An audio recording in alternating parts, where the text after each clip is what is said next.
Paul George, Game 5 versus the Mavericks, 35 points. Paul George, Game 3 versus the Nuggets, 32, 4, and 4 on 66-71. Game 5 versus the Nuggets, 26, 6, and 6. Game 6, 33, 5, and 8. When everybody thought, man, that's the game that they kind of choked. Like that's the game that swung the Nuggets to win the series. And then we watched Game 7.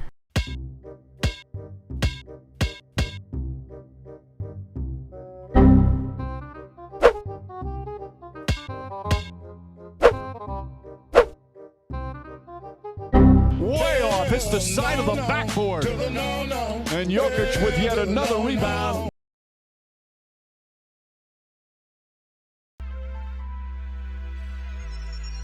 That miss right there is not the worst thing. Don't try and think that I'm trying to make that the thing.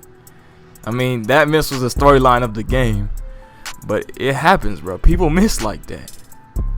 But the biggest problem was in Game 7, Paul George, 10 points, 5 turnovers, 2 assists, 4 rebounds, 25% from the field, 18% from 3. Didn't hit a free throw either.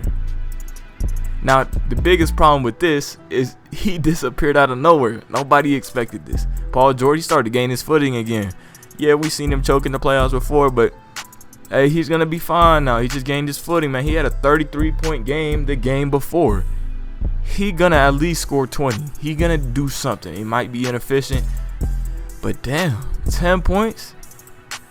And I'm here to humble the people because I'm going to bring something up that is very valid to what's happening today. And y'all really need to recheck your thinkings. Now, Paul George, in the 2018-19 season, you know he had his MVPG campaign. That boy was averaging 28, 4, and 8 on 2 steals per game, which led the league, shooting 44, 39, 84, which is really solid efficiency. He was top 5 in MVP voting, top 5 in DPOY voting. But the biggest problem here, granted, in these playoffs, he wasn't projected to win this series versus the Blazers. But it was pretty, disappointing. And Paul George, box score wise, didn't really disappoint. He averaged 29, 9, and 4 on that series. Yeah, his efficiency went down 44, 31, 81. But the biggest problem was the turnovers per game. Paul George not only went down from his MVP status with the efficiency, he turned over the ball so many times. That series is kind of hard to argue against because the numbers look so damn good. But let's go to the 2014 Eastern Conference Finals. Paul George, as we all knew, took this team to 7. The Heat, the super team, whatever you want to call it. When LeBron was at his peak, Wade, I think, was dealing with some injuries. I don't know. But he took this team to 7. But what people don't talk about is he could have beat them in 6, 5, something like that. Paul George, after coming off a big Game 1 win against the Heat, his Game 2 performance, 14 points on 25, 40, 60. Game 3 performance, 17 points on 38, 17, 60. But now it doesn't make sense. To close out the series, which obviously they didn't close it out because they didn't win, Game 4, Paul George, 23 points, solid game.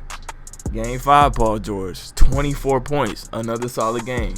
Game 6, Paul George, 37 points to push it to 7. And Game 7, Paul George, 29 points. Now, the whole problem wasn't, oh, he started choking at the end. No. It wasn't like the Denver series. This dude came out and started choking and then came back and started to cook. Bro, I was confused. This man could have actually beat that Heat team in a game that the Heat won by only 7 points. If Paul George didn't have a stinker in 14 or 17 points, that could have been their game. And all of a sudden, it's the Pacers in the finals. The Pacers were Roy Hibbert and George Hill instead of LeBron, Wade, and Bosh. You know how much that would do for Paul George's legacy? And that would just beating a super team in the conference finals to then go up against the Spurs, man, his legacy will be set right now. He'd be guaranteed Hall of Famer. So in the end of the day, the only problem I have with Paul George is he's had these opportunities to take his team to the finals. If he had that 33-point game in Game 6 and duplicated it in Game 7, and Kawhi didn't just completely choke, man, the Clippers could have been in the finals if they beat the Lakers. At very least, they will be in the Western Conference Finals. And I'm a Nuggets fan saying this, and I'm not saying that the Nuggets couldn't beat them without them choking, because I agree that we could.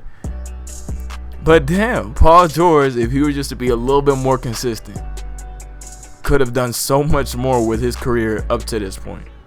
And it don't make sense. The duality of this man is wild.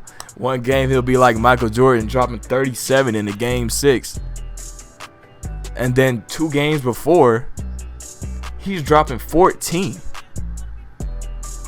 Will we ever understand Paul George? Probably not. This man is weird.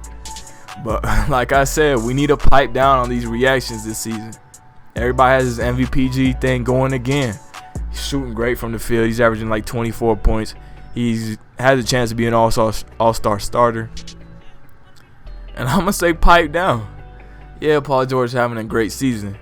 But that's never really been the problem for Paul George. The problem with Paul George is consistency in the playoffs. And until we see that, man, we can't look at Paul George completely. But other than that, man, leave a like on the video. Thank y'all for watching.